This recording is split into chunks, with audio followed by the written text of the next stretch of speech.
Josh, and you're listening to KXVS, the voice of Stockton, 92.1 FM.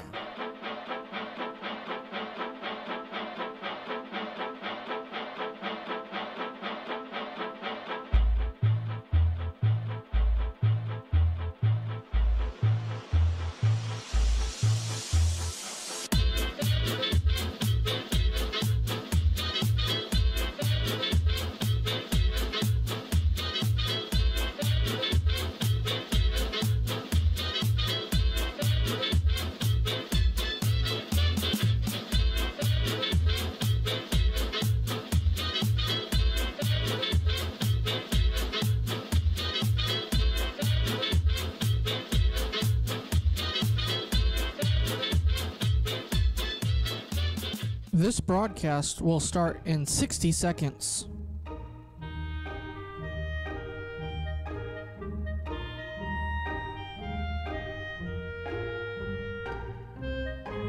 This broadcast will start in 45 seconds.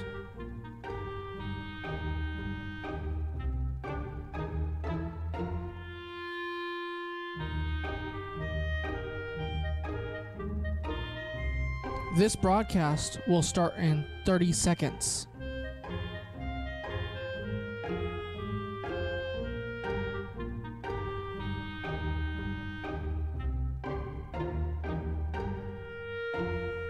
This broadcast will start in 15 seconds. This broadcast will start in 10, 9, 8, 7, 6, 5, 4, 3, 2, 1. The Voice of Stockton. For more information on The Voice of Stockton, go to thevoiceofstockton.org.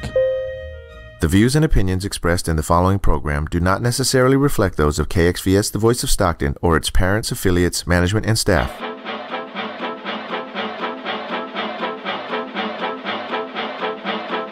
And welcome to Stockton Alive, and with your host, the one and only, man, it's the football season. Here's the former voice of Chico State Sports, Nate Knott.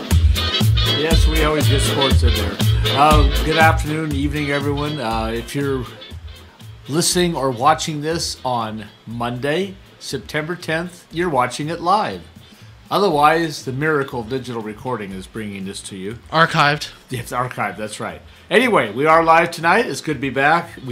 We did 2 in a row. We were trying for a third, couldn't quite make it, and then we had Labor Day after that. Of course, so yeah. It's been 3 weeks since we've been on the air. Who wants to work on Labor Day, Nate?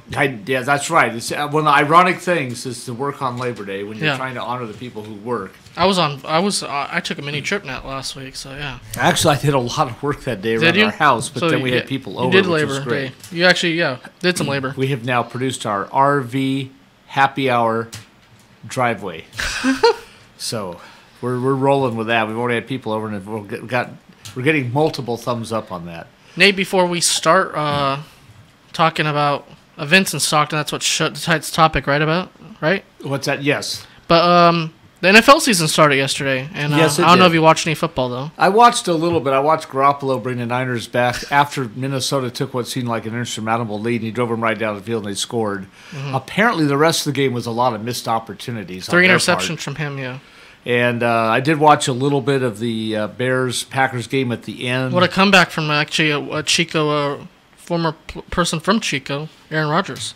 That's right. Aaron Rodgers is from Chico. If I remember right, Pleasant Valley High School. Yes. And then he was at Cal, of course. Big college before that. Yep. And he had some notable games at Cal. Although, ironically, one of Cal's biggest ever victories, he was pulled out in the third quarter. Yeah. When he had a stunning victory over them about, 14 or 15 years ago. Okay, so anyway, getting on to our events. The reason, first of all, we do something like this about every third or fourth show because we're trying to point out, of course, to people that Stockton is alive. And the whole point of talking about that is that they have all these wonderful places to go to events. The number one knock you always hear on Stockton, there's nothing to do in Stockton, I'm bored. Please, I need to go somewhere else. And I always amazed when I hear that because I can't keep up with all the events that are always coming up that either I'm aware of or I'm invited to, and I can't even make most of them. And then just recently, as in the last week or so, and the ones that are coming up, We, of course, had the highly successful event that KXVS was involved with, which was the September 9th Latino Culture Cars Show. And I'm not sure if I got the name quite right, out at the Oak Grove Regional Chicana Park. Community. Yeah, I know Betty's right out there. Yeah. She'll come storming in here if I don't get this pretty close to right. But anyway, I heard it was a great event. I couldn't go myself, but it was a great event. It was very successful. And I think that was the first, but I'm sure that there's more coming because of the success. That was the 4th annual. So. Oh, 4th annual. Yeah. Okay. Well, I'm not having good. I have to really brush up on that one. I was actually working yesterday doing an event, but not for KXVS, but for I was doing some public address announcing. Ah, yeah, with Delta football. Delta women's soccer. Oh, Delta women. How'd they do? 6-0 win over Feather River. Okay, because I know the football team, I guess, played their hearts out, but fell down late in the second half to the number 1 team in the state. That was another event I was at. I thought you might be I was there. running the clock for that game. Oh, Actually. okay. Oh, Yeah. wow, scoreboard operator. Yep, scoreboard operator. That was my first role. Actually, I did it before, but yeah, running the clock is an interesting thing for football. If you Right. people don't know about, Right. You have to watch the referees Oh, really yeah, closely. you got to so be on top of it. You have to be on top of it. Only had to reset the clock twice, so that was good. I've only done a little bit, half of 1 quarter basketball, and that's tough. Basketball's the hardest I Yeah. hear, so I haven't done And that's basketball all I've yet. done, and that Yeah. was eons ago with analog technology and everything. Mm-hmm. I remember the phone. There was a little phone dial on for something. So anyway, I think to dial up the numbers like personal fouls and things. And like also, that. I was at the Delta Classic, which is a volleyball tournament they have every year. Right. So yeah, so And that was Delta another had- right. event. And Delta has a history of great volleyball teams. And Pacific lost their first water polo game to a really good California. team? California, yeah, Cal. So anyway, having talked about that, Other what's events, triggered, yeah. what triggered this whole idea is the fact that and I didn't get to go personally. I've been to it before, but we had the big Greek festival just the end of this weekend. Mm-hmm. That was a weekend-long event. And then, of course, going back to last Thursday, and you well know about it because you were there along with Governor Don and other people from KXVS, we had the special one-off kind of VIP community reception party prior to the Stockton Civic Theater's amazing showing of the classic live stage play Hair. It was that was a fun event Thursday night. And at the Stockton Civic Theater is a live stage play organization that puts on about 5 major plays a year. Each of those goes about 2 weeks long. And they have season tickets, and they have a thing called flex tickets where you can buy 5 plays or 5 coupons, good for any play that you go to. You could use them singly for 5 plays, or you could go to 1 play with 4 guests and yourself, however you want. Then we've got the Stockton Symphony. I used to be on the board of directors of the Stockton Symphony. I didn't know that. Yeah, How so long you have would it- the Stockton Symphony is a world-class thing, and they both rank number 2 in various categories, so I'll mention that briefly. To answer your question, it's back around 2007 and 8 that I was on I think it was 2006 or 2007. I'm sorry, 2006 through 2008. I was on the board for about 2.5 years. How did you become a board member? I was recruited for it. Okay. And I had, in leaving the board, the symphony was nice enough to give me a beautiful full symphony portrait photograph that I have at home from the 2008 Stockton Symphony. Now, the Stockton Symphony, I kind of lost track of this, but I think last year or next year's the 90th season of the Stockton Symphony. Wow. It's even, in fact, I think it's even higher. I think it's 93. Peter Jaffe, the great maestro, who's also about 6'7" tall, actually went to a city council meeting the other day to talk about the Stockton Symphony. They put on generally, it just varies from year to year, but roughly speaking, they perform, I want to say, 3 classics, as in really traditional, big-time classical orchestral music from the ancient past. I shouldn't say ancient, but the long time past. The Tchaikovsky and all those things from the 1400s, 1500s, 1600s, and so forth. The William Tell Overture of, Beethoven's Fifth, all those classic type things. They also do 3 pops, or I shouldn't say pops. They do 3, pops. I'm sorry, pops is in popular concerts where they take popular music, something like movie theme songs and things like that. And they have that one pop every year that is a big barbecue/table event, which used to be at the Civic Auditorium downtown, and now it's at the Spanos Center. and groups can have can sponsor and sit at a whole table, and you bring your own food to this. It's called the Pops and Picnic. That's what I was trying to remember to say. And then they have usually a holiday Pops somewhere around Christmas time, or sometimes it'll be around springtime. And so those things are going on pretty much year round. But now and I know I'm gonna leave something out. I'm going to go back and talk about restaurants in a moment, too, because we left out some critical restaurants on the last show. We were trying to name as many as we could of Stockton's independent, locally owned restaurants that are not chains to give you an idea of the breadth of variety of food and entrepreneurial independent businesses that exist. But anyway, to finish the point, I'm just going to read these off. They're not in particular order, although one of my read-off, Family Day, is coming up at University Park this weekend. There's the Greek Festival just ended, the Asparagus Festival. That's also a weekend-long event. There's Family Day, which we mentioned is coming up this Sunday, I believe it is, at University Park. That's sponsored usually by the Stockton Record. There's Earth Day, which is at Victory Park. There's Pride Day, which I believe also has a parade, and I think that was about a month ago. Do you remember that one, Dustin? Yeah, it was a month ago. Yeah, okay. And that kind of the whole weekend, but there is a parade. There's Cinco de Mayo, obviously. There's Dia de Muerte, which I believe is coming up. There's Black Family Day. There's the Floyd Weaver Community Barbecue Celebration. There's the Martin Luther King Breakfast around New Year's. There's the Juneteenth celebration at the Civic Auditorium. The Juneteenth celebration has to do with the Emancipation Proclamation and freeing of slaves. There's at least 2 diversity mixers a year that are really big ones. There's the winter one, which is usually held at Hagen Museum, and then there's the summer one, which many of us attended recently, which was out at the Commander's House at the former Rough and Ready Island Naval Base, which is now part of the Port of Stockton. There's the Dave Brubeck Festival that comes out. It has 2 different variations. It's kind of every year, and then every other year is a bigger version of it. And the every other year bigger version used to be because Dave Brubeck himself came. But, of course, he's now the late, great Dave Brubeck. Family Day in the Park this weekend? Yes. Okay. I said Family Day, but Family in the Park is probably more correct. Okay. And I think it's this Sunday at University Park.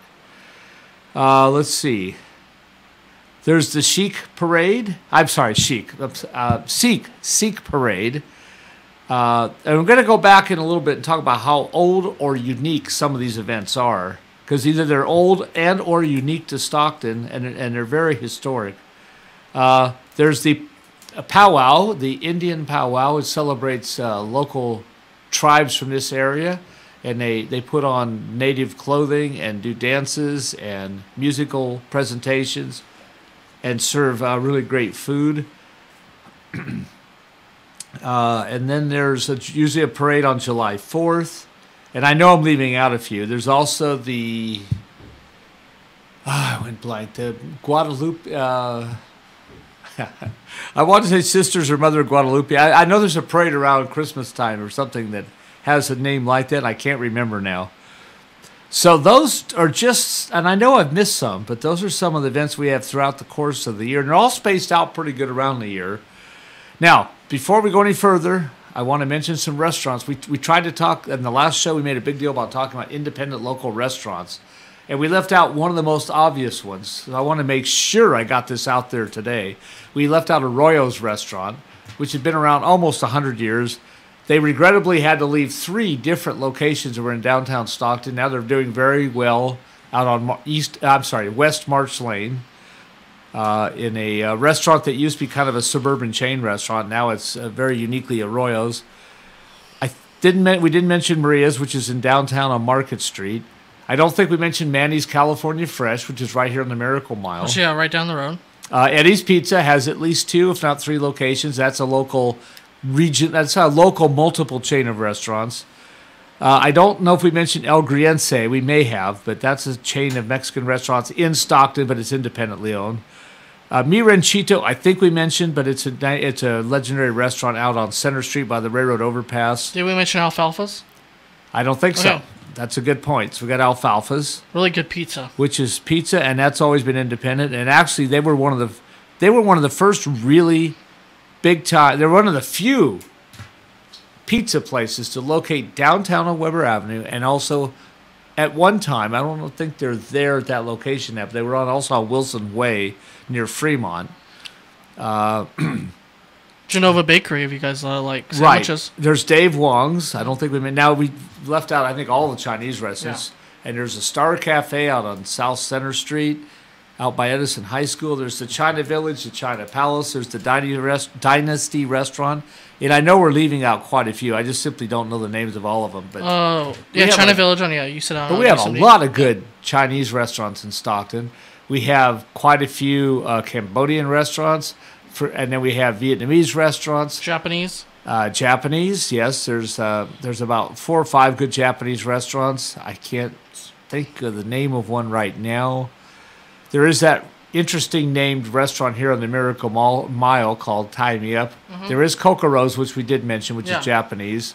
We have Sam's Cafe, of course. I think we mentioned that last time, which is primarily breakfast and lunch and kind of old-fashioned American cuisine. And I think we did mention UJ's out on Pacific. But anyway, on and on and on and on you can go with local, independently owned restaurants that are excellent with a whole variety of food across the border of everything you can think of. There's Saigon Village, which I think is down the street. Mm-hmm. There's the Royal Siamese Cafe that's at Pacific and Alpine. So there's just a whole big places variety. out on Thornton Road and Trinity also. Yeah, great food places out there.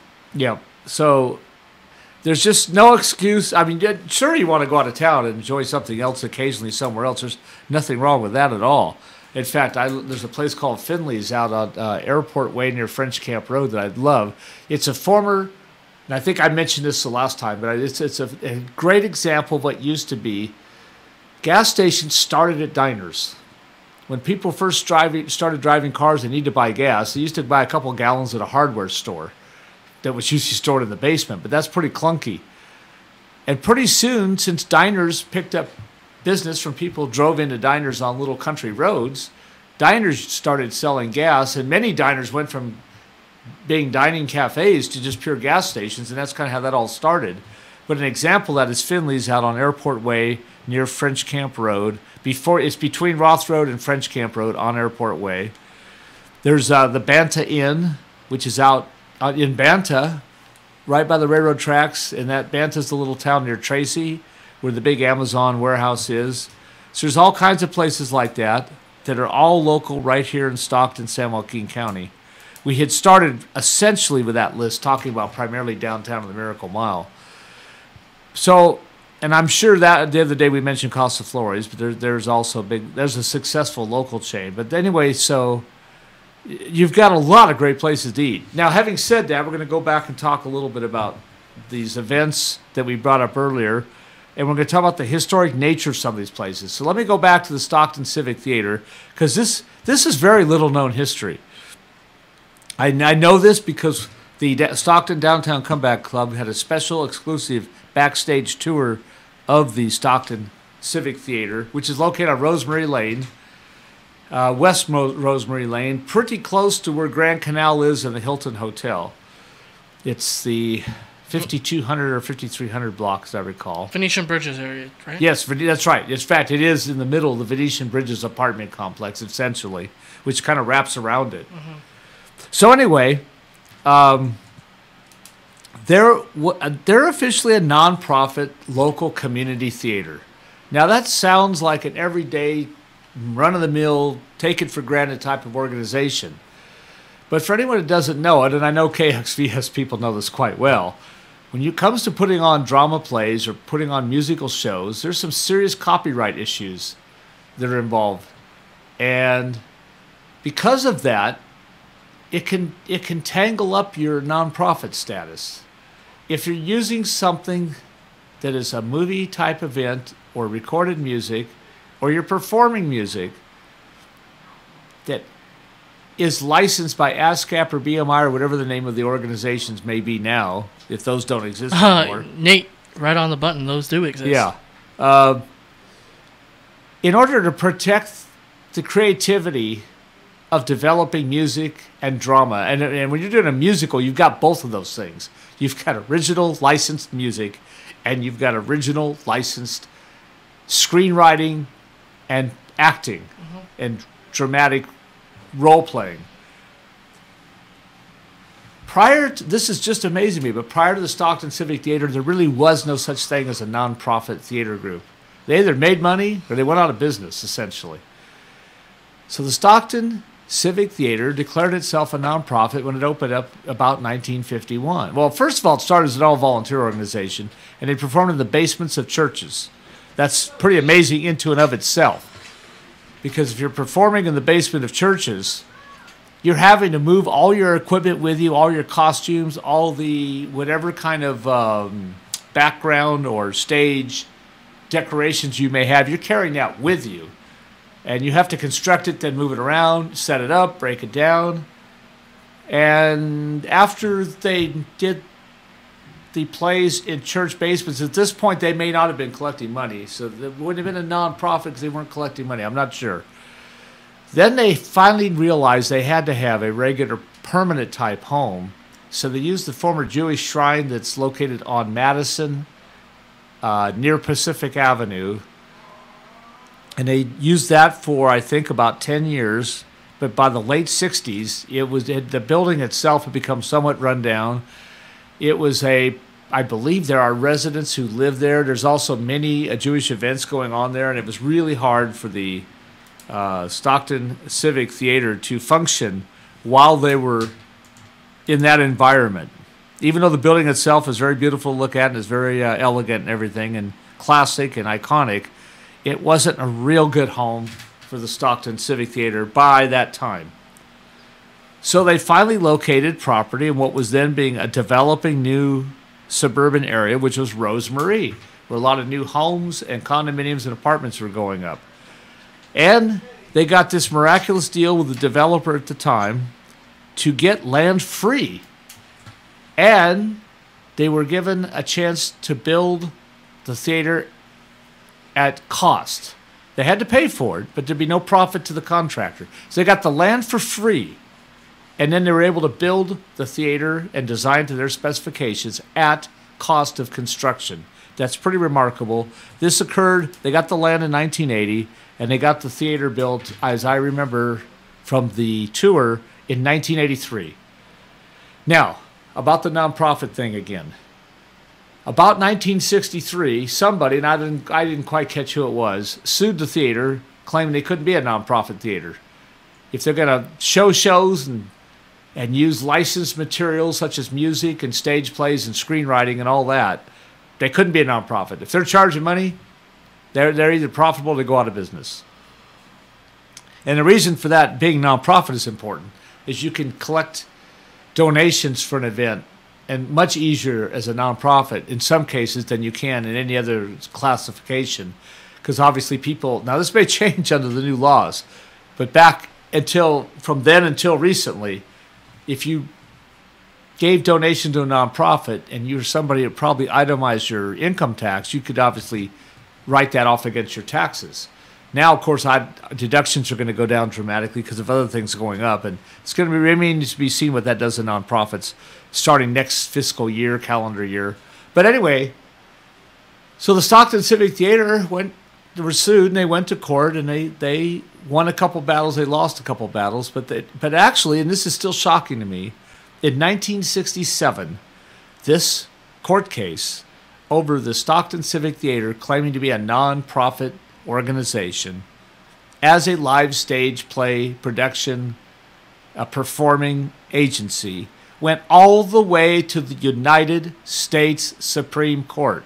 That just boggles my mind that our little Stockton Civic Theater wound up in a court case that went all the way to the United States Supreme Court, and our little Stockton Civic Theater won. They won in the U.S. Supreme Court for the right to be a nonprofit performing live stage play organization or company or theater group, whatever you want to call them. Now, not only is that important because it allowed them to survive and continue on as they are. They have a very low budget, by the way. There's no way they would be profitable.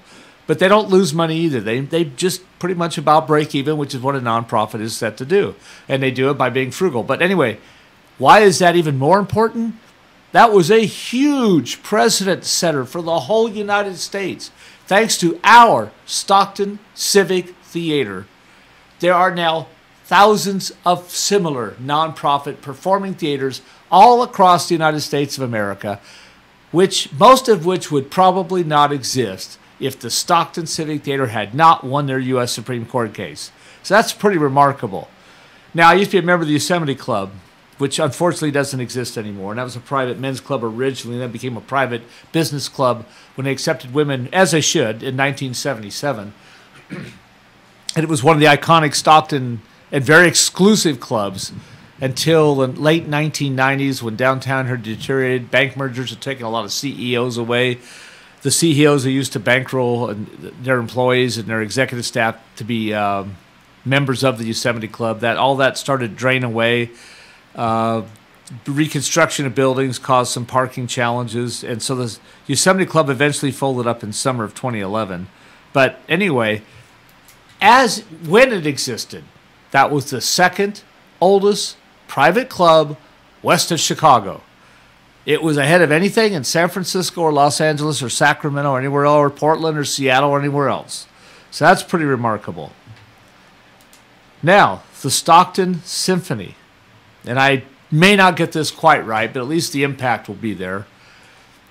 I believe it is the second oldest continuously performing symphony or musical orchestral organization in the state of California. And it's something like the third oldest in the western United States or something. And I didn't have a chance to research this show to get all the exact details. We'll make sure by the time we come on live again that we'll try to check this out and confirm it. I know everything I'm telling you is essentially true. There could be minor details in how it's worded from what I've said, but in any event, that's pretty remarkable. Now, the Sikh parade. This Sikh temple that's located on Grant Street in South Stockton, central South Stockton, south of Martin Luther King Way, Charter Way, is the oldest Sikh temple in the United States of America. Now, that's pretty shocking.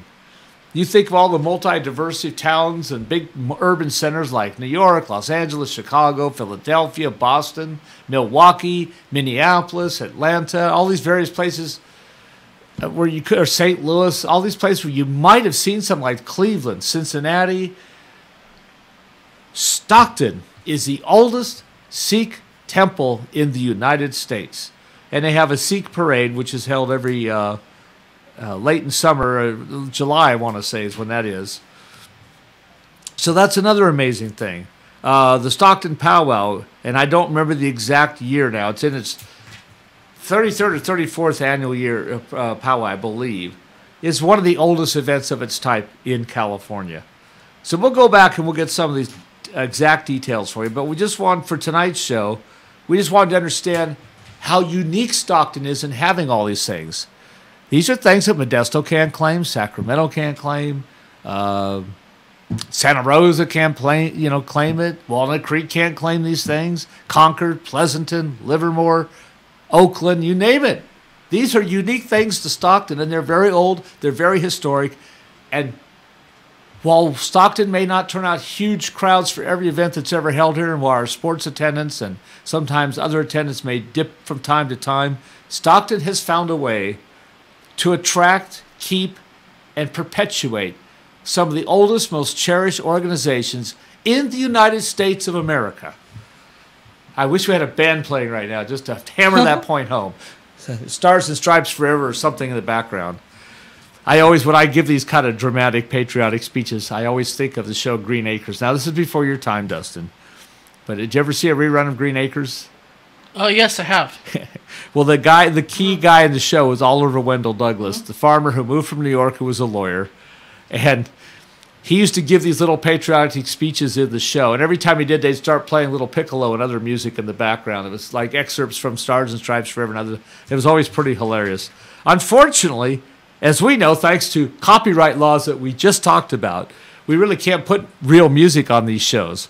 I could probably hum it, but I don't want to lose the audience that Betty built up for me, so I won't hum it. So we can't really do recorded music to emphasize all these things.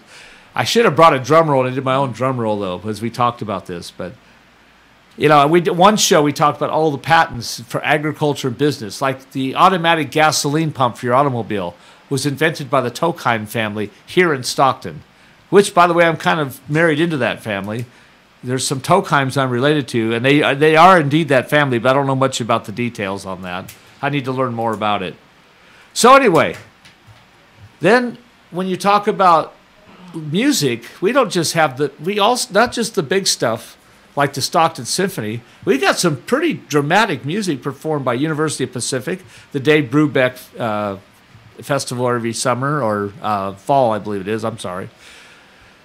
You've also got the regular partnership between Valley Brew and University of Pacific Jazz Ensemble and Conservatory Music playing at the so-called Take 5 Club Lounge there. Practically across the street from us is Werlo's. We play music 6-7 nights a week, and while it is mostly amateur, non-paid music across the street, there's some real talented people that play there. In fact, Governor Don has at least one. Well, all of his daughters are musical. But he has at least one daughter I've seen perform who's pretty sensational. We've also sponsored at not one but at least two events. The great, let's see, help me out with the name of the OC person. Corinne O'Connell? Yes, Corinne O'Connell. Thank you. Corinne OC. Just a spectacular dynamic performer whose hometown is Lodi. I think she was going to UCLA or something. No, she was going to SF State, I believe. That's San Francisco State. Okay. And I know she had this little stint down in Southern California to try and get her foot in the door of the big time, musical professional recording crowd. I have very little doubt that she's going to make it at some point big time. But for now, we can enjoy her here in Northern California, putting on big shows in Northern California.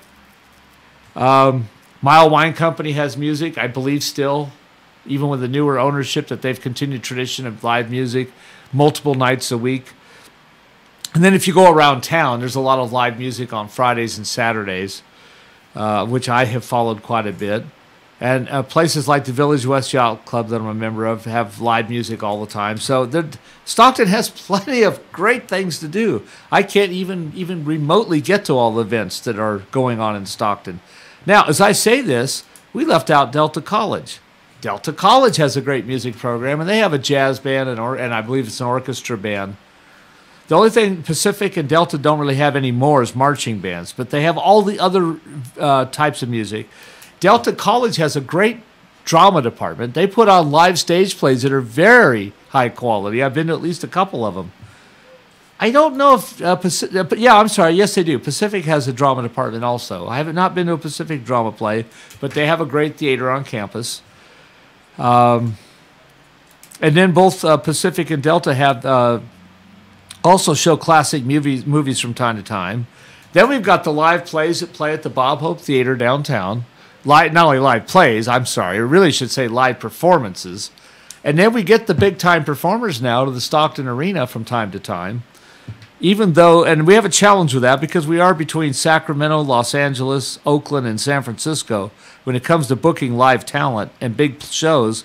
But we've been getting our fair share of them over the last several years. So with all those things going on, and if that's not enough, y mucho más, but wait, there's more. Yes, it's not quite as high quality, but it's still very interesting. Think of the high school. We have high school band shows. We have high school drama plays. And we always talk about sports on the show eventually at some point. We've got high school sports in Stockton. At times, very high quality high school sports. It's rare that we don't have at least one or two Stockton athletes, at least in the NFL or NBA or Major League Baseball playoffs. Some are playing tonight. Actually, two are playing tonight. And how about Aaron Judge from Linden, with the Yankees? So, two are playing tonight. One, Tremaine Johnson from Edison High School, where you used to teach. And then Brandon Cooks from Lincoln High School. So they're in the doubleheader Monday Night Football? One, Tremaine's playing for the New York Jets now. He was with the LA Rams. Now, Brandon's with the LA Rams, and he'll play at 7 o'clock against the Oakland Raiders. And right down the road. The Oakland/Las Vegas Raiders. Up in Oakland, Alameda. Who are still in Oakland for now. Yeah, that's a whole thing. That's right. That'll be a big event tonight. The Black Hole will be going crazy, and they'll. And of course, the Raiders are supposed to be good this year. Partly because they've kind of been on the verge of that for a couple years with fairly good talent level. And I thought the previous coach did a good job. I thought last year's season was kind of an unlucky year with injuries to Derek Carr and a bunch of other weird stuff. Jack Del Rio. Yeah, I thought he got kind of a bum deal. yes, Gruden might be a better coach. I thought Jack Del Rio trade got a away bum deal. maybe one of your best players was maybe not a good deal. But anyway, Yeah. John Gruden, there's huge excitement about him because he took the Raiders. He built up the Raiders before he left, and the team he put together went to the Super Bowl, which of course was then stomped in the Super Bowl by his Tampa Bay Buccaneers that he put together in Tampa Bay. Well, Tony Dungy really put that team together. That's true. That's right. You're right. Tony Dungy put it John together. Gruden just knew all the plays the Raiders. But John Gruden did sustain it for at least a couple of years of really good. But they were really superb in that Super Bowl, though. If you actually look at John Gruden's record, he doesn't really impress. Now, with all that stuff I mentioned, then you've got the local art scene. I should say art and artistic theme, because some of the art, what I call art, is actually food. And food can be an art, of course.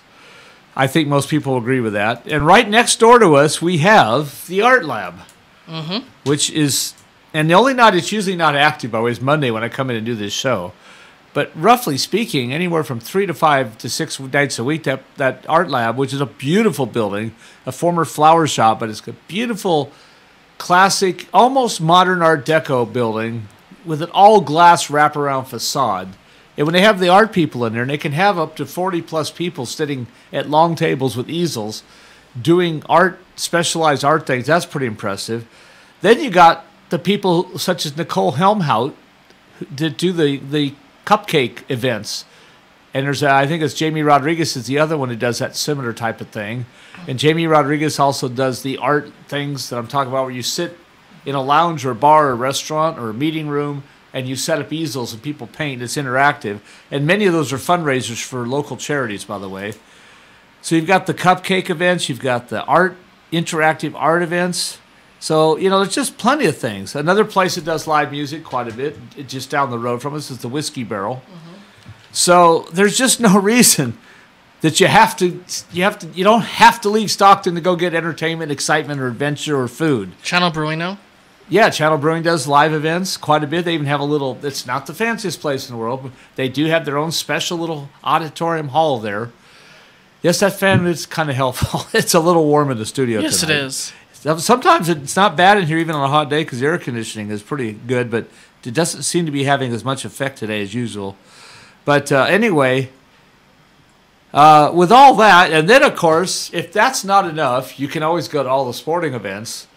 Year-round, we have year-round sports. I mean, we got Pacific sports all year round. You've got football, volleyball, football. I knew I was going to do that. Hey, you were talking about John Gruden, because John Gruden used to be a Pacific assistant. Basketball Pacific, along with volleyball, and top-ranked water polo, nation-ranked water polo. They missed the United States NCAA championship 2 years ago by about 1 minute.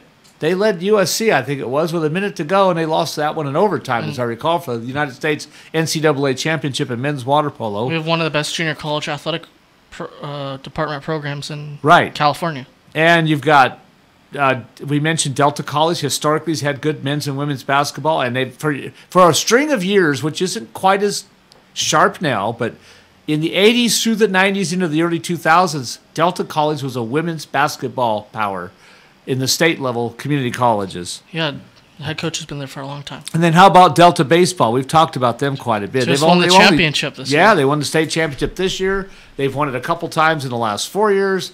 It was 3 seasons ago. They spent most of the season undefeated, ranked #1 in the nation for all community colleges. Has the best 3 pitchers in community college, yeah.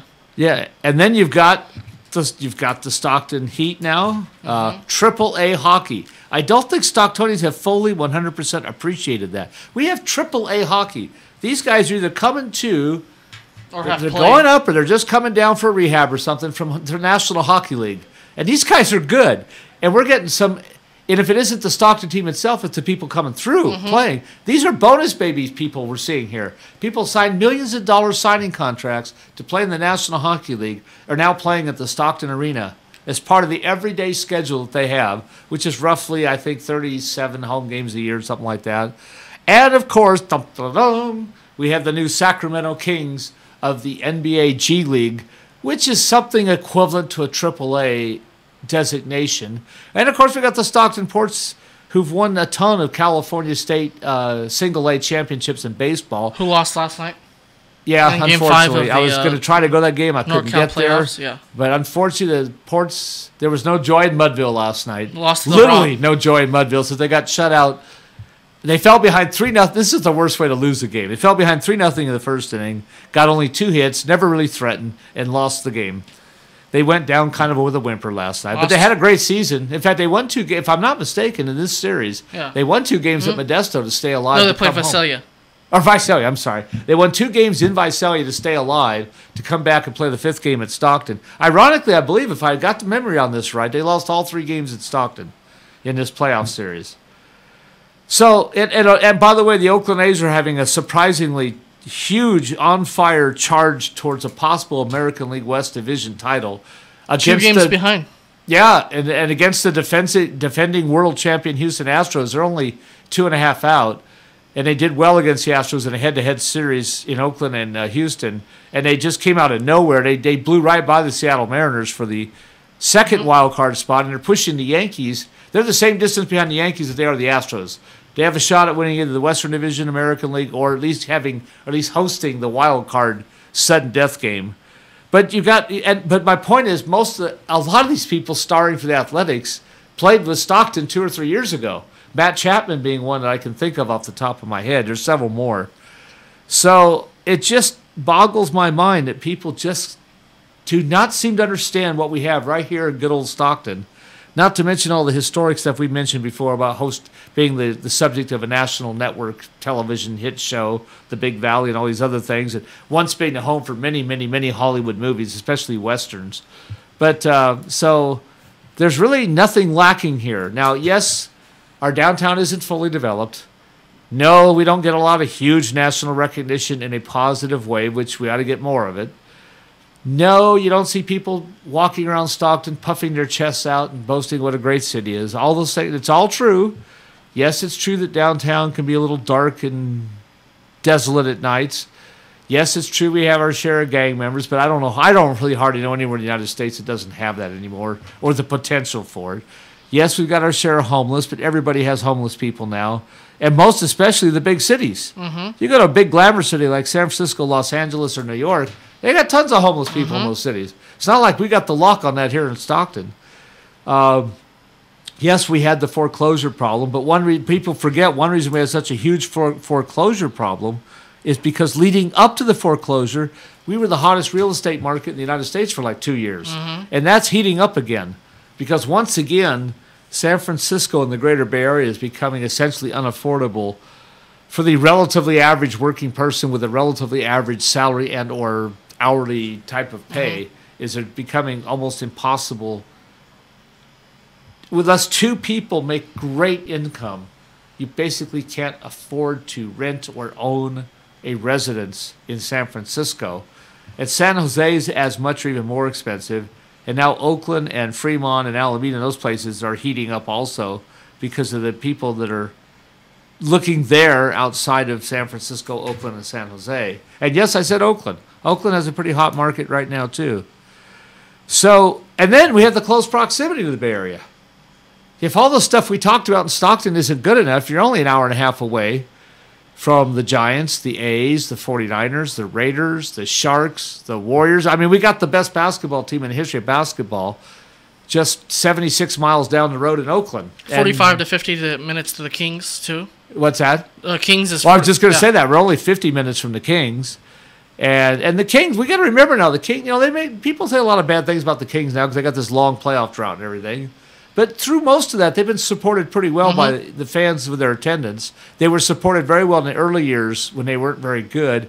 And people tend to forget now that for a 5-year span, the Kings were basically the best team in the NBA. Yes. They had at least 1 and possibly 2 playoff series taken away by the officiating. Everyone admits now, I think it's the 2002 Western Conference Final was thrown by the officials at the request of the NBA. That's essentially been admitted to by NBA officials, not NBA. When I say NBA officials, I don't mean NBA administration. No, yeah, you mean I'm talking about the actual officials on the court. Yeah. There's several of them who've now referred to that as a series in which they were quote unquote encouraged to make close calls in favor of the Lakers, and one guy just flat out said they were told to do it. Tim Donaghy. Yeah, who was convicted of point shaving. So While you can say, well, okay, he wouldn't be a credible witness to the criminal.